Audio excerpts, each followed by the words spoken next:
Sinasabi kasi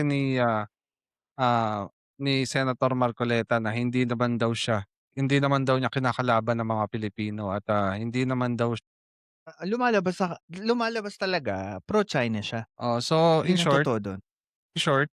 hypocrisy on its finest. Mm, oo. Halata naman kahit sabihin mo na nagke-question siya ah, sa mga batas. Hmm, Ang punto kasi dun, ang punto de vista dun, senador ka at sinasabi mo yan in public, iiba kasi ang sirkulasyon nun sa pananaw ng maraming tao. Kasi 'pag sinabing, "Ay nanggaling 'yan sa senador," ibig sabihin ganito, ganyan. o Kumpara sa isang kunwari PhilCast, sinabi ko, "Ay ganito ang China, ganyan, ganyan." Iba ang dating nun kasi vlogger ka, eh. Pero kapag sinabi mo yun bilang senador, you had this utmost standard na parang one way or another paniniwalaan ka without any question. Mataas ang respeto sa'yo kasi senador ka. correct. Oh, kaya kaya yun, yun yung parang,